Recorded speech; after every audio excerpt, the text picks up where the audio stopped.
Բարև ձեզ, սիրելի հայրենակիցներ, այսօր ուրբաթ է, հունվարի 7-ը և մենք այսօր մեր առաջի հանդիպումը կանցկացնենք 2022 թվականի այս փոթորկալից տարվա մեր առաջի հանդիպումը,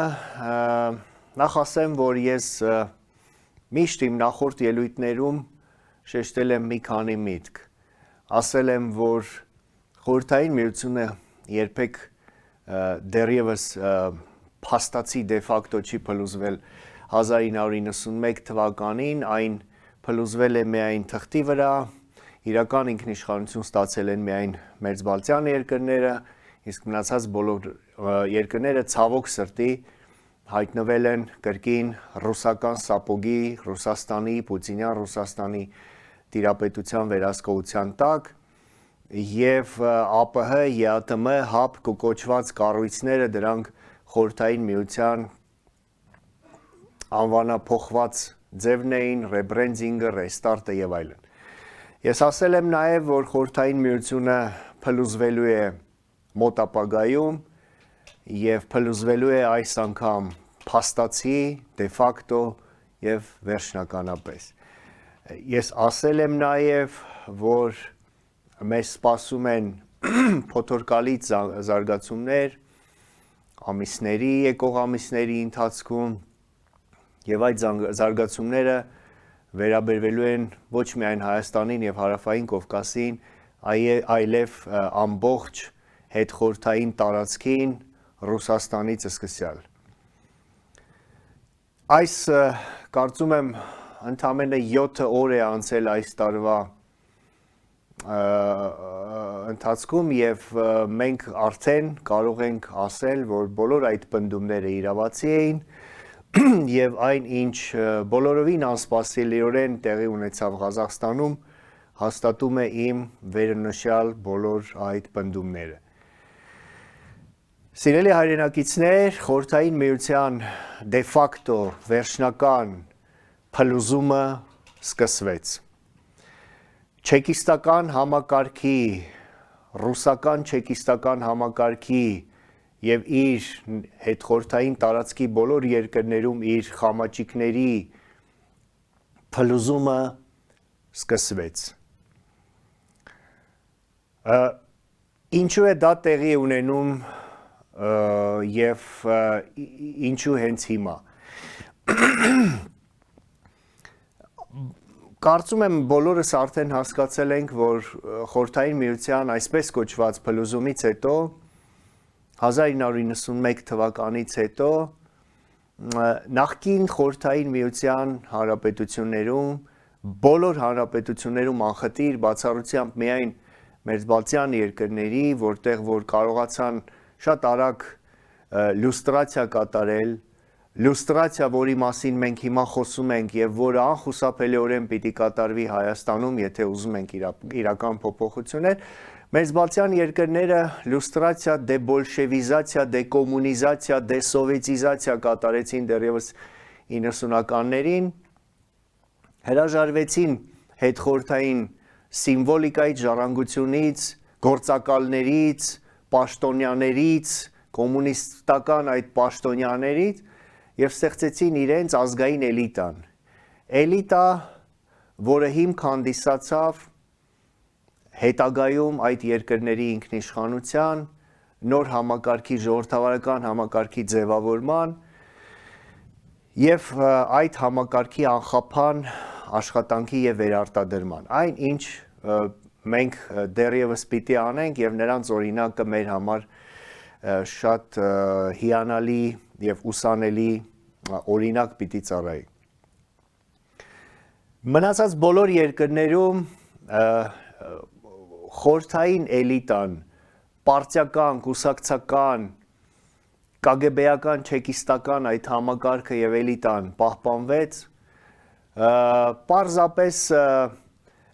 այդ մարդիկ արդեն սկսեցին իրենց կոչել ոչ թե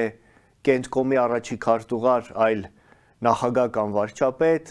այդպես եղավ Վրաստանում, երբ Գամսախուրդիային վերացնելուց հետո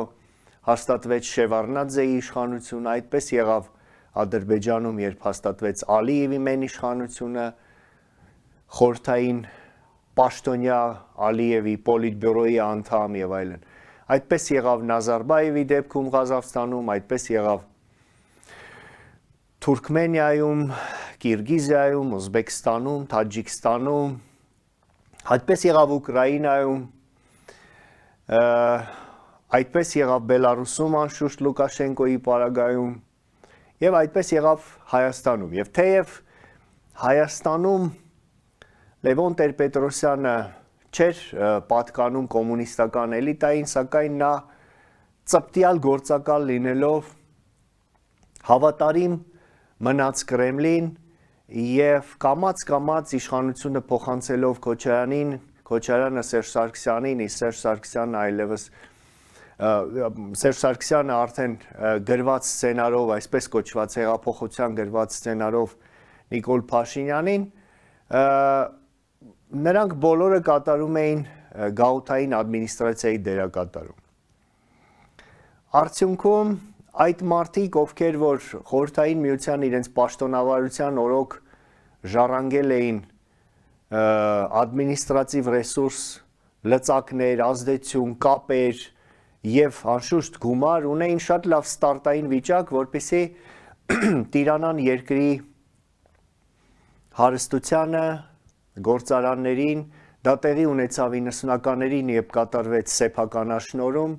գործարանների, հիմնարկների եւ այլն, եւ կամաց այս 30 երկարուձիգ տարիների ընթացքում հետխորհրդային բոլոր երկրներում ձևավորվեցին կլեպտոկրատիկ ավտորիտար ռեժիմներ։ Ինչ է նշանակում կլեպտոկրատիկ ռեժիմ։ Կլեպտոկրատիա բառը նշանակում է, որ իշխանությունը կեղեքելով, թալանելով սեփական երկրի տնտեսությունը մեծ ունեցվածք է կուտակում, որը հանում է երկրից դուրս եւ պահեստավորում արտասահմանյան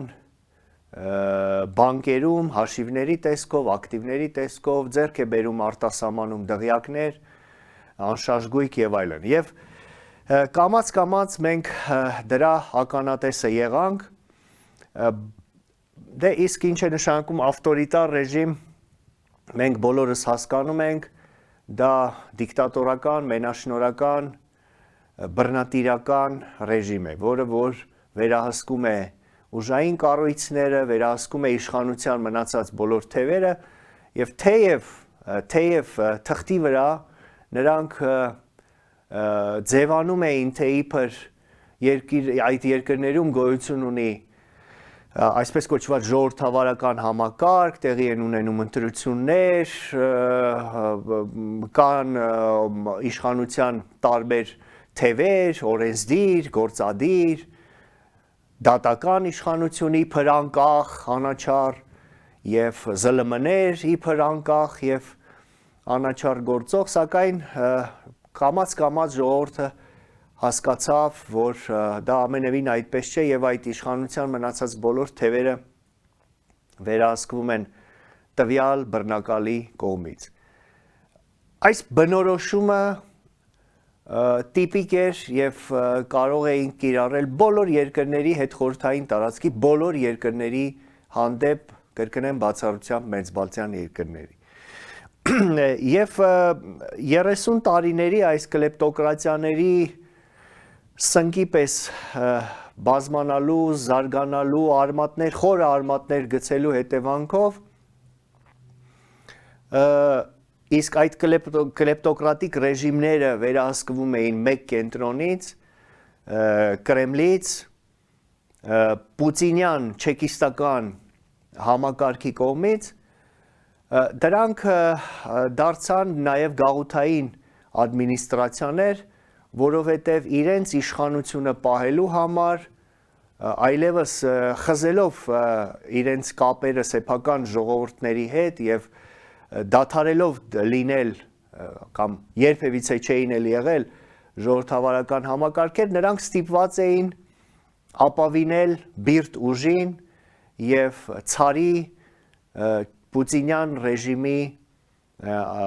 օժանդակությանն ու սատարմանը, որպեսզի պահպանեին սեփական իշխանությունն ու աթոռը եւ կարողանային շարունակել իրենց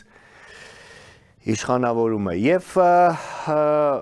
կլեպտոկրատիկ ավտորիտար ռեժիմները նաեւ դարձան գաղութային ադմինիստրացիաներ, իսկ եթե մեկ բառով դա բնորոշենք այդ գործընթացը, ապա կարող ենք ասել, որ տեղի ունեցավ նեոգաղութացում։ Նեոգաղութացում, այսինքն կրկին գաղութացում Ռուսաստանի կողմից,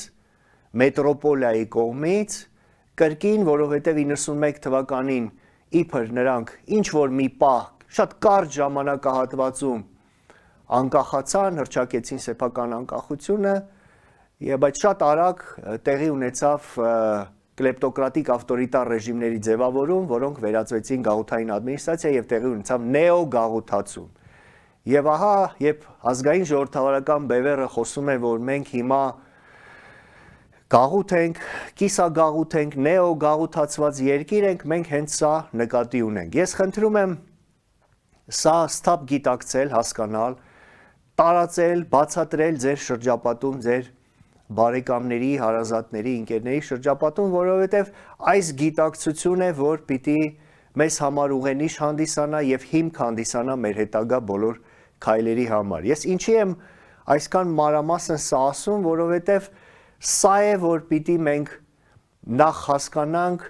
որ հետո փորձենք վերլուծել եւ հասկանալ, թե մեր երկրում, թե կողքի երկրներում, թե հետխորհրդային տարածքում տեղի ունեցող բոլոր զարգացումները եւ նաեւ պլանավորենք մեր հետագա անելիքները։ Եվ պարզ է, որ այս ամենը անverջ տևել չէր կարող, որովհետեւ դու չես կարող անverջ խաբել եւ թալանել սեփական երկիրը, անverջ եւ անդադար խաբել մի ամբողջ ժողովուրդ։ Հիշեցնեմ, մի այսպիսի ասացված կա, որ կարելի է հավերժ խաբել ժողովրդի մի հատվածին, ինչ որ ժամանակով խաբել ամբողջ ժողովրդին, բայց հավերժ խաբել ամբողջ ժողովրդին հնարավոր չէ։ Եվ գալիս է մի պահ, երբ ժողովուրդը այնուամենայնիվ սկսում է հասկանալ իրականությունը։ Նաև տեղի ունեցավ մի շատ կարևոր այլ փոփոխություն, այն է կլեպտոկրատիկ ռեժիմները եւ առաջի հերթին ռուսաստանյան ռեժիմը, որտեղ պուտինյան ռեժիմը եւս եւ առաջի հերթին իրենից ներկայացնում է կլեպտոկրատիկ ավտորիտար բռնատիրական ռեժիմ, նրանք սկսեցին կուտակելով իրենց ունեցվածքը արևմուտքում կաշառել արևմտյան գործիչներին եւ միջազգային կոռուպցիայի հետևանքով առաջացավ այսպիսի հասկացողություն, ինչպիսին է շրոդերիզացիա կամ տրամպիզացիա։ Սա արդեն տերմին է, որը որ բոլոր քաղաքագետները լայն օգտագործում են եւ շրոդերիզացիա ասելով նկատի ունեն եվրոպական այն երկրները, որոնց ղեկավարները կոռումպացվեցին պուտինյան ռեժիմի կողմից, առաջի հերթին իհարկե Գերմանիայի նախկին կանցլեր Գերհարդ Շրոդերը, որը որ դարավ եթե չեմ սխալվում Ռոսնեֆտի տնօրենների խորհրդի անդամ եւ լոբինգ էր կատարում Ռոսնեֆտի Գազպրոմի շահերը, Պուտինի շահերը Գերմանիայում, հյուսիսային հոսքի եւ այլն, այլ օրինակներ իհարկե կարելի է բերել Եվրոպայում, դա նախկին Ավստրիայի նախկին կանցլեր Կուրցն է, Հունգարիայի ղեկավար Օրբանը, Իտալիայի նախկին վարչապետ Բերլուսկոնին, ինչու՞ չէ նաև Ֆրանսիայի վարչապետ նախկին Սարկոզին եւ այլն, դե իսկ տրամպիզացիա ասելով պարզ է, որ հասկանում ենք հենց Դոնալդ Տրամփին, որը որ դեռևս խորհրդային տարիներին հավաքագրվել էր KGB-ի կողմից եւ Մոսկվան խառնվելով Դոնալդ Տրամփի այդ 2016 թվականի նախագահական ընտրություններին եւ օգնելով որպեսզի Դոնալդ Տրամփը ընտրվի նախագահ, խիստ վերահսկողություն սահմանեց Տրամփի նկատմամբ։ Հիմա գիտեք, որ ԳՌՈ-ին գործակալ ազգանունը հիմա չեմ հիշում, կարևոր չի, Շվեյցարիայում ձերբակալված ԳՌՈ-ի նախկին գործակալ IT մասնագետ որը որ Շվեյցարիան արտահանձնեց ԱՄՆ-ին բառացիորեն մի քանի օր առաջ, ահա այդ մարդը տիրապետում է եւ նա անձամբ մասնակցել է այդ հակերային հարձակումների, ներառյալ դեմոկրատական կուսակցության այդ կոմպյուտերների վրա, սերվերների վրա հարձակումների եւ հիմա կարծիք կա, որ նա ստիպված կլինի համագործակցել հետաքննության հետ, որովհետեւ եթե դա չանի, ապա նրան ցմահ բանդարկության հերանեկար է սպառնում եւ պատմել ամեն ինչ, իսկ դա արդեն ուղիղ ապացույց կլինի առ այն, որ Պուտինի անձնական հրահանգով կատարվել է հակերային հարձակումներ եւ միջամտություն ԱՄՆ նախագահական ընտրություններին, որը որ խիստ անցանկալի կլինի Պուտինյան ռեժիմի համար, որտեղ հասկանում ենք, որ ԱՄՆ-ի համար դա այն կարմիր գիծն է միջամտությունը այդ երկրի նախագահական ընտրություններին եւ ընդհանրապես ընտրական process-ին այն կարմիր գիծն է, որը ԱՄՆ-ն թույլ տալ չի կարող, դրան կարող են դա նաեւ կարող է իր հերթին հանդիսանալ դաժանագույն սանկցիաների։ Եվ եկավ մի պահ, երբ այս շրոդերիզացիան, տրամպիզացիան, միջազգային կոռուպցիան եւ կլեպտոկրատիան այլևս դադարեց լինել այդ երկրների ներքին խնդիրը եւ դարձավ միջազգային խնդիր, որը որ սպառնում է արևմտյան գերտերությունների, զարգացած երկրների, քաղաքակիրթ ժողովրդավարական երկրների ազգային անվտանգությանը։ Ես սա հատուկ ուզում եմ շեշտել, որովհետև սա կարևոր է այն առումով, որ մենք հասկանանք, որ նախագահ Բայդենի հռչակած ուրեմն պայքարը, որը որ պիտի նշանավորի եկող տասնամյակի աշխարհակարգը, ստեղծվելիք նոր աշխարհակարգը եւ հիմք հանդիսանա եկող տասնամյակների համար, հիմնված է լինելու հենց այդ պայքարի վրա, ժողովրդավարություն ընդդեմ ավտորիտար ռեժիմների, ժողովրդավարական երկրներ ընդդեմ կլեպտոկրատիկ ավտորիտար երկրների եւ հիշեցնեմ դեկտեմբերին կայացավ ժողովրդավարությունների սամիտը, որին հրավիրված էին 110 երկրներ, ժողովրդավարական երկրներ, այդ թվում Հայաստանը եւ կրկին ուզում եմ շեշտել, որ այդ հրավերը վերաբերում էր հայ ժողովրդին, այլ ոչ թե այս ռեժիմին։ Ղազախստան զորք ուղարկելուց հետո Արևմուտքը արդեն բացահայտ դատապարտում է Փաշինյանին, ասելով, որ նա այլևս համարվում է ավտորիտար ռեժիմ, դրա մասին մենք քիչ ուշ կխոսեմ, բայց այդ ժողովրդավարության սամիտով ԱՄՆ-ն ցույց տվեց, որ այլևս մտադիր չէ հանդուրժել կլեպտոկրատիկ ռեժիմները եւ նրանց կործանարար ազդեցությունը աշխարհով մեկ, միջազգային կոռուպցիայի, որը որ սպառնում է արդեն քաղաքակիրթ երկրների ազգային անվտանգությանը եւ այդ սամիտում դրա մասին խոսվեց, այդ սամիտը կազմակերպելով Բայդենը քաշեց կարմիր գիծ, սահման, որից այն կողմ գտնվում է այդ ավտորիտար ռեժիմները, հիմնականում իհարկե հասկանում ենք, որ խոսքը գնում է Չինաստանի եւ Ռուսաստանի մասին, որոնց դեմ պիտի ԱՄՆ եւ իր դաշնակիցների հետ միասին անողոք պայքար մղի։ Հետևաբար կլինեն արդեն կոնկրետ հստակ քայլեր ավտորիտար կլեպտոկրատիկ ռեժիմների դեմ, այդ թվում եւ առաջի հերթին Պուտինյան ռեժիմի եւ նրա շրջապատի, մենք գիտենք, որ ԱՄՆ-ն արդեն պատրաստում է սանկցիաներ, որի մեջ ներառված են նաև Պուտինյան շրջապատի 35 հոգանոց Նավալնու այդ ցուցակի մեջ ներգրաված բոլոր այդ էլիտայի անդամների հանդեպ սանկցիաներ, անձնական հաշիվների սառեցում, բռնազավթում եւ այլն։ Եվ այս երկու հանգամանքն է, որ բերում է կամաց այն փոթորկալից փոփոխությունների, որի մենք հիմա ականատես ենք։ Կլեպտոկրատիկ ռեժիմները, ինչպես ես ասացի, չեն կարող անդադար թալանել սեփական երկիրը եւ գալիս է մի պահ, երբ այդ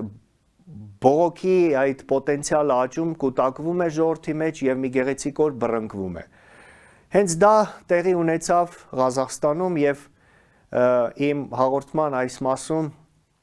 կառաջարկեի մի փոքր վերլուծությամբ ձեզ ներկայացնեմ Ղազախստանում տեղի ունեցածը, գոնե այնքանով, որքանով ես ինքս կարողացել եմ հասկանալ ինչ է այնտեղ տեղի ունենում։ Նազարբայևի ռեժիմը, իսկ ինքը Նազարբայևը Ղազախստանի կենտկոմի վերջին առաջի քարտուղարն էր,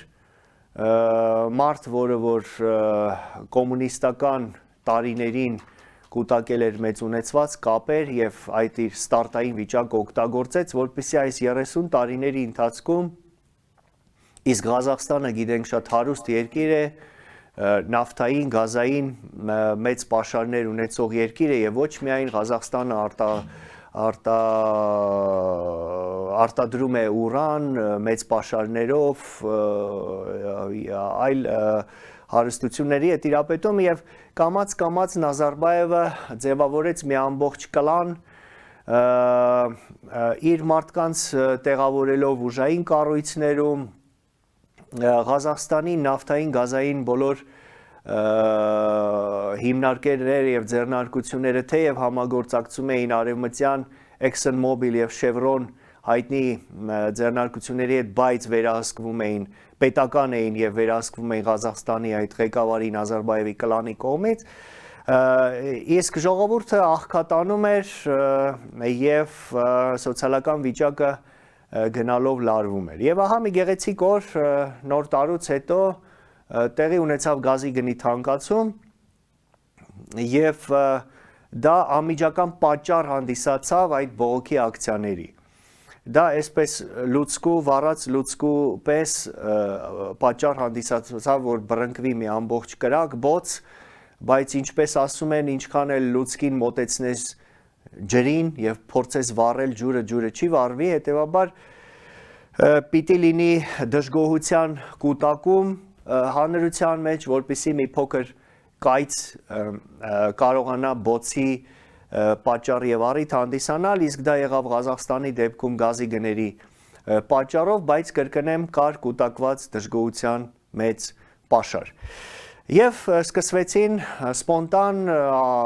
մի քանի շրջաններում սպոնտան ցույցեր գազի գնի թանկացման դեմ, բայց շատ արագ այդ ցույցերը տարածվեցին ամբողջ երկրով մեկ։ Եթե հիշում եք 2019 թվականին Նազարբայևը տրանզիտ, այսպես իշխանական տրանզիտ նախաձեռնեց, որի օրինակը իդեպ շատ ուսանելի օրինակ էր մինչ այս վերջի դեպքերը հանդիսանում հենց Պուտինի համար եւ ռուս քաղաքագետները խոսում էին, որ Պուտինը մտադիր է եւս նման սցենարով սեփական երկրում տրանզիտ նախաձեռնել, ինչ եղավ, հիշեցնեմ, Նազարբայևը ուրեմն հրաժարական տվեց եւ դադարեց լինել երկրի նախագահ, բայց դարձավ երկրի անվտանգության խորհրդի քարտուղարը ՑՄԱ, ըստ Ղազախստանի սահմանադրության ՑՄԱ, իսկ նախագահ ընտրվեց Տոկաև անունով մի քաղաքագործիչ, որը որ եթե չեմ սխալվում Սինգապուրում Ղազախստանի նախկին դեսպանն էր եւ այլն, բայց շատ վերահսկելի մարդ էր եւ նույնիսկ քաղաքագետները Տոկաևին համեմատում են Մեդվեդևի հետ, հիշելով այն 4 տարին, երբ Մեդվեդևը դարձավ Ռուսաստանի նախագահ, Պուտինը մնաց որպես վարչապետ, բայց բոլորը հասկանում էին, որ իրական իշխանությունը գտնվում է Պուտինի ձեռքերում, այդպես էլ Ղազախստանում եղավ, իրական իշխանությունը շարունակեց մնալ Նազարբայևի այդ գորշ կարդինալի ձեռքերում, նոմինալ ղեկավարը երկրի Տոկաևն էր, բայց իրական ղեկավարը Նազարբայևն էր, որը որ վերահսկում էր ուժայիններին, ԱԱՑ-ի պետի տեղակալը Նազարբայևի զարմիկն է եւ այլն։ Նազարբայևի աղջիկը եւ Փեսան շատ հարուստ ձեռնարկատերեր էին եւ այլ, այսինքն սա ընտանեկան քավոր սանիկ կլանային մի համակարգ էր, որը մեզ քաջ ծանոթ է։ Եվ ահա 2022 թվականին բռնկվեց այսպիսի բողոքի ալիք, ուրեմն հետաքրքիրն այն է, որ սկզբում ոստիկանությունը կարծես չէր շտապում ցրել ժողովրդին, թույլ տալով, որ ալիքը շատ արագ զարգանա եւ տարածվի ամբողջ երկրով, եւ ալիքը սկսվեց, եթե չեմ սխալվում, Կիրակի օրը, այսինքն հունվարի 2-ին, եւ կարծեմ հենց հունվարի 4-ին նախագահ Տոկաևը պաշտոնանկ արեց Նազարբայևին, թեև կրկնեմ ըստ Ղազախստանի սահմանադրության Նազարբայևը ցմահ պիտի զբաղեցնի այդ անվտանգության խորհրդի քարտուղարի պաշտոնը, ինչևիցե Տոկաևը հրաժարականի պաշտոնանկ արեց Նազարբայևի եւ պահանջեց, որպեսզի կառավարությունը եւս հրաժարական ներկայացնի եւ հեռացրեց նաեւ ԱԱԾ պետին եւ տեղակալին, որը որ կրկնեմ Նազարբայևի զարմիկն է։ Հանդես եկավ ելույթով, ասեց, որ դրան նախորդեց շատ անսպասելի հայտնված մարաձորների խմբերը, որոնք հետո հայտնի դարձավ, որ քրեական հեղինակություն Արման Ձիկի կամ Վայրի Արման Մականունով քրեական հեղինակության այդ մարդիկ էին, որոնք սկսեցին թալանել խանութները եւ այդ մարաձորության դեպքերը դնել համացանց, այն դեպքում երբ ինտերնետը անջատված էր, բայց կարողացան տեղադրել համացանց, եւ սա այսպես սարքած մարաձորություն էր, որը որ հիմք հանդիսացավ Տոկաևի համար, որ նա մինչ դա հիշեցնեմ նա իջեցրեց գազի գները, կարծես ընդառաջելով ժողովրդի պահանջին իջեցրեց գազի գները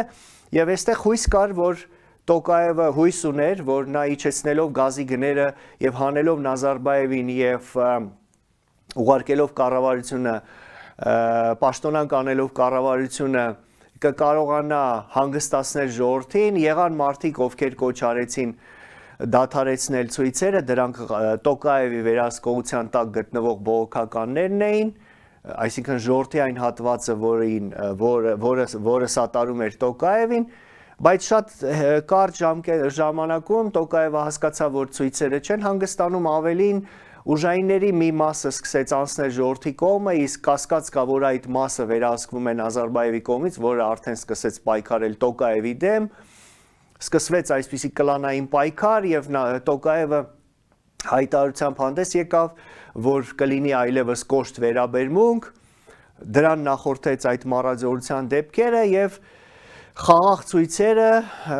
ժողովրդավարական ցույցերը վերածվեցին այդ մարաձորությամբ եւ սկսեց ուժայինների մի հատվածը սկսեց կրակել ժողովրդի վրա եւ շատ շուտ Տոկաևը ստիպված դիմեց, հասկանալով, որ կարող է վիճակը դուրս գալ իր վերահսկողությունից, դիմեց Մոսկվային, ՀԱՊԿ-ին եւ գիտեք, ՀԱՊԿ-ի որոշմամբ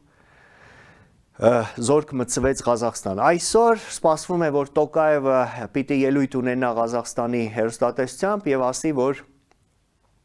այս ամենը ուժայինների մի հատվածի, իսկ կոնկրետ Ղազախստանի ԱԱԾ-ի կամ այնտեղ նա կոչվում է կոմիտե, ազգային անվտանգության կոմիտեի ձեռքի գործն է, մեղադրելով նախկին այդ կոմիտեի նախկին տնօրենին եւ տեղակալին, որը Նազարբայևի զարմիկն է,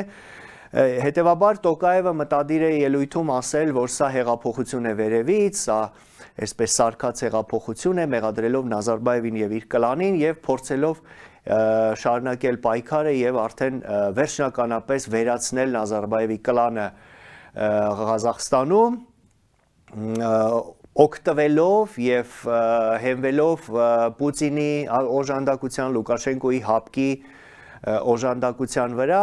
փոխարենը տեղեկություն կա, որ Պուտինը պահանջել է, որ այդ օժանդակության դիմաց Տոկաևը համաձայնի ռուսական ռազմաբազա տեղադրել Ղազախստանում։ Ես մանրամասն այսպես ներկայացնում եմ, որպեսզի դուք հասկանաք ինչքան խառը վիճակ է Ղազախստանում, այնտեղ միանշանակ չէ, որ սա ժողովրդավարական այսպես ցույցեր են, որոնք հիմա բիրտ ուժով բան են անում, ճնշվում են, այնտեղ կա նաև կլանային պայքարի էլեմենտ, այնտեղ կա արտաքին ազդեցություն եւ այլն։ Ասեմ նաև, որ Ղազախստանի էներգետիկայի նախկին նախարար Մուխտար Աբլյազովը, որը որ կոռուպցիայի մեջ մեղադրվեց Ղազախստանում եւ ստիպված եղավ լքել երկիրը, քրեական գործեր հարուցվեցին եւ հիմա նա վտարանդի ընդդիմադիր գործիչ է, հիմա Ֆրանսիայում է, նույն Աբլյազովը Տոկաևի կողմից մեղադրվեց, որ նա է հրահրում այս դեպքերը, նույնիսկ ըստ Յուրի Շվեյցի որի ելույթը խորհուրդ կտամ հիմա դիտել, այսօր նա իր ելույթը հրապարակեց եւ ահա ըստ պարոն Շվեցի Տոկաևը ասում է, որ իբր Մուխտար Աբլազովը անգլիական հետախուզական գործակալ է, մի 6-ի, մի 6-ի այդ գործակալն է եւ հրահրել է այս ամենը։ Այսինքն Տոկաևը մեղադրելով Աբլազովին խոսում է արտաքին միջամտության մասին, որպիսի կազուսբելի ստեղծի եւ լեգիտիմացնի ՀԱՊԿ-ի միջամտությունը, հիշեցնեմ, որ ըստ ՀԱՊԿ-ի կանոնադրության 4 հոդվածի ՀԱՊԿ-ը իրավունք ունի միջամտել ՀԱՊԿ անդամ երկրի գործերին, ՀԱՊԿ-ի զորքերը կարող են մտնել, եթե կա արտաքին ագրեսիա եւ մեղադրելով Տոկաևին եւ անգլիական հետախուզությանը, մեղադրելով Աբլազովին եւ անգլիական հետախուզությանը, Տոկաևը ակնարկում է արտաքին ագրեսիային, ասելով, որ ՀԱՊԿ-ի միջամտությունը հիմնավորված եւ լեգիտիմ է։ Ինչևիցե հետևենք տեսնենք, այնտեղ դեռ ամեն ինչ ավարտված չէ ամենևին, տեղեկություններ կան, որ բանակի անվտանգության ծառայության կառույցների մի մասը անցնում է ժողովրդի կողմը, ժողովուրդը զինվում է, արդեն կազմակերպված եւ դիմադրություն է ցույց տալիս, ռազմական դիմադրություն է ցույց տալիս ժողովուրդը եւ այլն, եւ ամենևին պարզ չէ թե ինչով այս ամենը կավարտվի, Ղազախստանում այս քաոսը կարող է դեռ շարունակվել, ավելին կարող է տարածվել հարևան երկրների վրա միջինասիական, ինչու՞ չէ նաեւ կարող է տարածվել հենց Ռուսաստանի վրա եւ այլն։ Հետևենք Ղազախստանի զարգացումներին եւ հաղորդման վերջին հատվածում, սիրելի հայրենակիցներ, եկեք մի փոքր վերլուծենք եւ փորձենք հասկանալ ինչ է մեզ սպասում մեզ կոնկրետ Հայաստանին եւ Հարավային Կովկասին արդեն այս նոր զարգացումները հաշվի առնելով։ Կրկին ուզում եմ վերահաստատել իմ այն պնդումը, որ խորհրդային միության փլուզումը սկսվեց։ Սա արդեն փաստ է եւ միայն միամիտը, տհասը, տգետը սա կարող է չտեսնել, չհասկանալ կամ տեսնելով եւ հասկանալով, այսպես ջայլամի քաղաքականություն վարելով, գլուխը ավազի մեջ թաղելով, ասել, որ ոչ, այդպես չէ, ԽՍՀՄ կամ ԵԱՏՄ-ն կամ ԱՊՀ-ն կամ ՀԱՊԿ-ը, պինդ, ամուր հարատև կառույցներ են, Պուտինը միշտ եղել է եւ կլինի, ինչպես խորհրդային միության ժամանակ հիշում ենք ասում է Լենին ժիլ, Լենին ժիվ, Լենին բուջիջ ժիտ, խորհրդային միության դե ֆակտո վերջնական փլուզումը սկսված է եւ արդեն զարգանում է եւ դա արդեն փաստ է։ Սա մեկ։ Երկրորդը, ես վստահ եմ, որ մոտակա արդեն մի քանի ամիսների ընթացքում մենք ձեզ հետ միասին շատ անսպասելի զարգացումների ականատես կլինենք, թե Միջինասիական, Կենտրոնական Ասիայի երկրներում, թե Բելարուսում, իսկ որոշ տեղեկությունների համաձայն Բելարուսում արդեն կա էլիտայի ներսում դժգոհություն, մասնավորապես Լուկաշենկոյի տղաները պահանջում են, որպեսզի իրենց հայրը հրաժարվի պաշտոնից, հեռանա, որտեղ ասում են, որ շուտով այստեղ էլ կլինի այն, ինչ եղավ Ղազախստանում, եւ նաեւ այդ նույն փոթորկալից զարգացումները կլինեն Ռուսաստանում։ Ռուսաստանի փոթորկալից մոտալուտ փոթորկալից զարգացումների մասին արդեն խոսում են գրեթե բոլոր քաղաքագետները, Յուրի Շվեցը, Կարաուլովը, Մարկ Ֆեյգինը, Պյանտկովսկին, Խադարկովսկին, Ալեքսանդր Սոտնիկը եւ այլն, ավելին ասեմ, որ Ղազախստանի այս վերջի դեպքերից հետո Կրեմլի ներսում առանձայն էլ եղած լարվածությունը ավելացել է, որովհետև Պուտինի մերձավոր շրջապատը հույս ուներ, որ Պուտինը կկարողանա սահուն կերպով տրանզիտ անել նաև Ղազախստանի սցենարով, ենթադրվում էր, որ Պուտինը Միշուսինին կամ Շոյգուին կհայտարարի հետնորդ եւ նրանք կդառնան երկրի նախագահ, նրանցից մեկը Միշուսինը կամ Շոյգուն, իսկ Պուտինը կդառնա Գոссավետի պետական խորհրդի նախագահ, ցմա, ինչպես Նազարբայևը Ղազախստանում անվտանգության խորհրդի նախագահ դարձավ ցմա եւ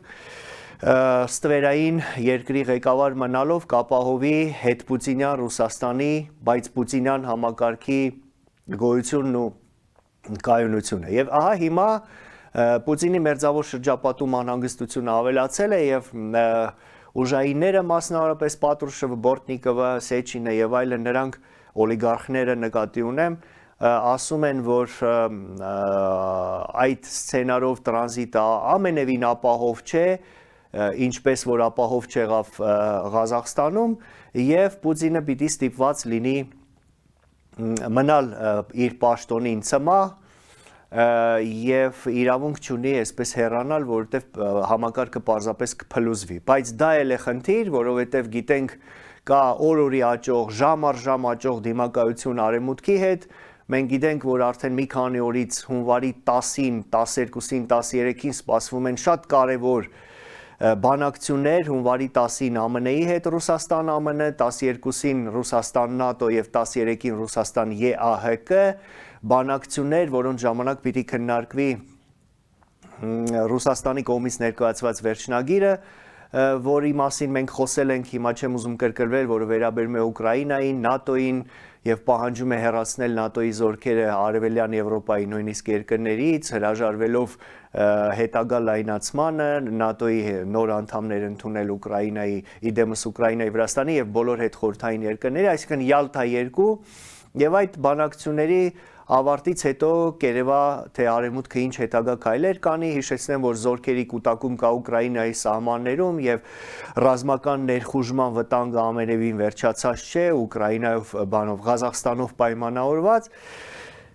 այդ լարվածությունը Ուկրաինայի մի փոքր ժամանակավորապես կմղվի երկրորդ պլան պայմանավորված Ղազախստանի զարգացումներով, բայց Ղազախստանը Ռուսաստանի համար ընդամենը երկրորդ ճակատ է, հիմա Ռուսաստանը ստիպված է Ուկրաինայից բացի նաև երկրորդ ճակատով զբաղվի, Ղազախստանով զբաղվի, իսկ դա կուժեղացնի լարվածությունը Կրեմլի ներսում եւ չի բացառվում արդեն ըստ ռուս քաղաքագետների մի գեղեցիկ օր պալատական խժդժություններ Կրեմլի ներսում, նաև սոցիալական դժգոհության ալիք Ռուսաստանում, որտեղ գիտենք, որ այնտեղ ինֆլյացիա է, գնաճ է եւ այլն։ Այսինքն մեզ սպասում են փոթորկալից ամիսներ, փոթորկալից զարգացումներ եւ ինչ վերաբերում է մեր երկրին, ապա կարծում եմ, որ Ղազախստանի դեպքերից հետո, երբ Նիկոլ Փաշինյանը լինելով ՀԱՊԿ-ի գլխավոր քարտուղար եւ ստորագրելով այդ որոշումը ՀԱՊԿ-ի զորք ուղարկելու եւ ուղարկելով նաեւ հայ զինծառայողներին, ինքը կատարեց իր ընտրությունը եւ ինքը իրեն դասեց բռնատերերի շարքում, իդեմս Պուտին, Լուկաշենկո, Տոկաև այդ եռյակի, եւ սա իմ խոսքերը չեն, եթե հետևեք Twitter-յան գրառումներին, ապա այնպիսի արևմտյան այնպիսի հայտնի կարկառուն գործիչներ, ինչպիսին օրինակ ԱՄՆ նախկին դեսպան, Ռուսաստանում նախկին դեսպան Մայք Մակֆոլը, ինչպիսին օրինակ ազդեցիկ Atlantic Council ազդեցիկ անալիտիկ գործակալության էքսպերտ Անդերս Ասլունդը եւ այլոք, նրանք արդեն բացահայտ գրում են, որ Փաշինյանը այլևս ավտորիտար ռեժիմ է, որ Փաշինյանը իր այդ քայլով մեծ հարված հասցրեց սեփական հեղինակությանը եւ սեփական այսպես ռենոմեին, որպես իբր ժողովրդավար ղեկավար, դրա մասին արտահայտվեց Կասպարովը, դրա մասին խոսեց Խադարկովսկին, Պիանտկովսկին եւ այլոք, եւ արևմուտքը արդեն Հայաստանը դիտում է որպես ավտորիտար ռեժիմ ունեցող երկիր, իդեմս Նիկոլ Փաշինյանի եւ արևմուտքը այլևս ընդհանրապես որևէ պատրանքներ չունի, եթե ինչ որ պատրանքներ մինչև հիմա արևմուտքը ունեցել է, որ Փաշինյանը այնուամենայնիվ մարդ է, որը որ եկել է իշխանության ժողովրդի ցասման ալիքի հեղափոխության հետևանքով եւ այնքան էլ կրեմլահպատակ չէ եւ այլն, ապա հիմա արևմուտքը այդպես չի կարծում եւ վստահ է, որ Փաշինյանը Կրեմլի վերահսկողության տակ գտնվող ղեկավար է։ Սա ինչի եմ շեշտում, որովհետեւ կարծում եմ, որ արևմուտքը այլևս իր պահվածքը, իր քայլերը պահվածքի եւ քայլերի մեջ ճշգրտում կմտցնի Հայաստանի հանդեպ եւ մենք սա եւս պիտի հաշվի առնենք մեր հետագա քայլերը անելուց։ Մի քիչ երկար խոսեցի, բայց իրադարձությունները այնքան շատ են, այնքան արագ են զարգանում եւ այնքան կարեւոր են, որ մենք իրավունք չունենք մանրամասն չվերլուծել, չհասկանալ, իսկ եթե խոսենք նրա մասին, թե ինչ է մեզ սպասում, ապա ասեմ հետեւյալը. Սիրելի ժողովուրդ, Խորհրդային Միության Ես դիտմամբ եմ ասում Խորհրդային Միություն, որ դուք հստակ հասկանաք, որ ԱՊՀ, ԵԱՏՄ, ՀԱՊԿ դա Խորհրդային Միությունն է իր էությամբ։ Խորհրդային Միությամբ ռուսական կայսրության չեկիստական համակարգի փլուզման մոտակա փոթորկալից ամիսները լի են մարտահրավերներով, բայց նաև լի են բացվող հնարավորություններով մեզ համար, մեզ նկատի ունեմ հայ ժողովրդի եւ հայոց պետականության համար։ Մեր ճիշտ քայլերի, մեր ճիշտ դիրքավորման, ճիշտ պահվածքով է պայմանավորված լինելու, թե կլինի արդյոք հայոց պետությունը ընդհանրապես եւ ինչպիսին այն կլինի։ Կունենանք մենք արդյոք պետականություն ընդհանրապես եւ ինչպիսին այն կլինի։ Կվերածնվի արդյոք առաջի հանրապետությունը, որը կդառնա ազգային ժողովրդավարական, քաղաքակիրթ, ապահով, բարեկեցիկ, թռիչքային զարգացում ապրող երկիր, որը կդասվի քաղաքակիրթ աշխարհի ընտանիքի շարքերում, կունենա իրական դաշնակիցներ առաջի հերթին իդեմս ԱՄՆ-ի, թե կդառնա ռեզերվացիա, գուբերնիա, վիլայետ, գաղութ, արդեն լրիվ գաղութ կորցնելով իր վերջին ինքնիշխանության վերջին նշույլները։ Մենք պիտի, եթե հիշում եք մեր վերջի հանրահավաքի ժամանակ եւ մեր ամանորյա ուղերձում մենք ասեցինք, որ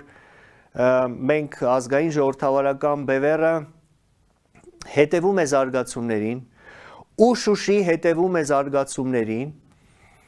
եւ սպասում է այն պատեհ պահին, այն X օրվանը, երբ մենք կրկին անցնենք հրապարակային պայքարի, կվերսկսենք, բայց արդեն նոր թափով, նոր ուժգնությամբ մեր հրապարակային պայքարը, որի արդյունքում հաշված օրերի կամ առավելագույնս շաբաթների ընթացքում երկրում կկատարվեն ինստիտուցիոնալ համակարգային փոփոխություններ, իշխանափոխություն եւ երկրում կհաստատվի անցումային ազգային կառավարություն, որը որ հետամուտ կլինի անցումային կետերի կյանքի կոչմանը, իրավաքաղաքական գնահատական կտա նախկին բոլոր քրեաօլիգարխիկ, կլեպտոկրատիկ, ավտորիտար, գաղութային ռեժիմներին, դրանից բխող կանցկացնի անցումային արդարադատություն եւ լուստրացիա երկրում,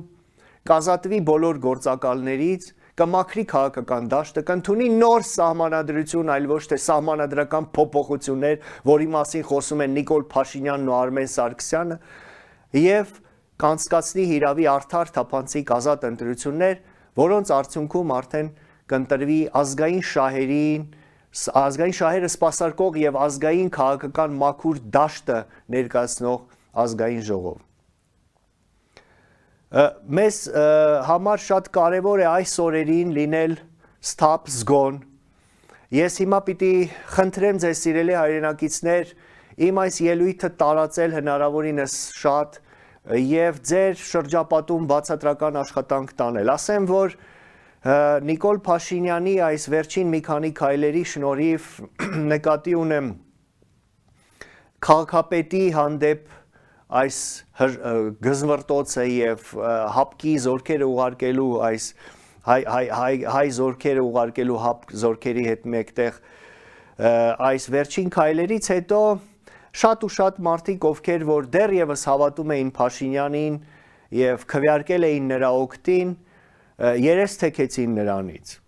Եվ շատ ու շատ Փաշինյանամոլներ, Փաշինյանականներ սկսեցին արդեն ստապ հասկանալ իրավիճակը եւ սկսեցին մանգալ այլընտրանք։ Նաեւ շատ ու շատ մեր հայրենակիցներ, ովքեր սատարում էին Ռոբերտ Քոչարյանին եւ Սերժիկ Սարգսյաններին, եւս սկսեցին ավելի ստապ հասկանալ իրողությունը։ Ուր է Ռոբերտ Քոչարյանը, ուր է Սերժ Սարգսյանը։ Դուրս եկեք եւ ձեր ձայնը արտահայտեք, ձեր բողոքի ձայնը բարձրացրեք Ղազախստան հայ զինվորականների ուղարկելու կապակցությամբ, թե դուք վախում եք Վլադիմիր Վլադիմիրովիչի զայրույթից։ Նրանք լուր են, որովհետև նրանք լավ են հասկանում, որ Նիկոլ Փաշինյանը Հայաստանի զորքը հապկի զորքի կազմում ուղարկելով Ղազախստան կատարում էր Կրեմլի, Վլադիմիր Պուտինի հրամանը, պատվերը եւ նրանք այդքան քաջություն եւ ազնվություն չունեն դա ասելու, որ նրանք լռում են պարզապես վախենալով Վլադիմիր Պուտինից։ Նույն կարծեմ նույն կեցվածքն է հիմա, որ ես համենայն դեպս գոնե ես անձամբ չեմ կարող այլ բացատրություն գտնել նախագահ Արմեն Սարգսյանի այս լուր կեցվածքին։ Պարոն նախագահ, ձեր վերաբերմունքն է, որ հիմա կարևոր կլինի հայ ժողովրդի համար եւ հայ ժողովուրդը սպասում է ձեր վերաբերմունքին, ձեր կարծիքին այս խնդրի առնչությամբ։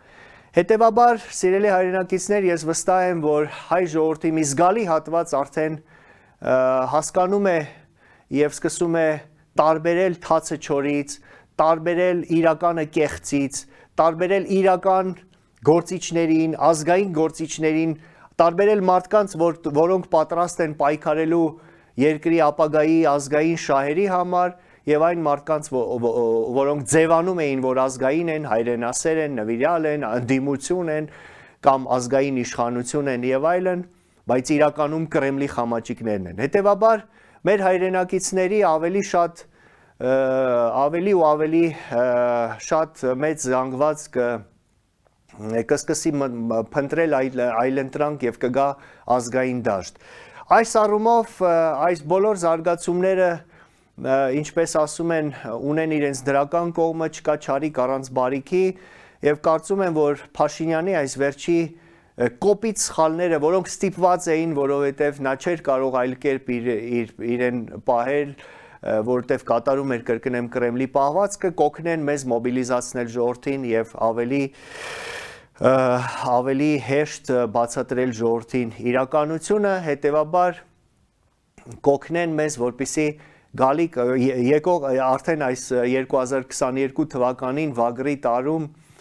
ինչպես ես սիրում եմ ասել, վագրի թռիչքով մեր վերջնական եւ հաղթական հարվածը հասցնել այս ռեժիմին։ Սիրելի ժողովուրդ, եղեք մեզ հետ, հետևեք զարգացումներին եւ մենք պարբերաբար մեր եթերներով կփորձենք ձեզ տեղյակ պահել եւ բացատրել, թե ինչ է տեղի ունենում եւ ինչպես ես ասեցի, սպասենք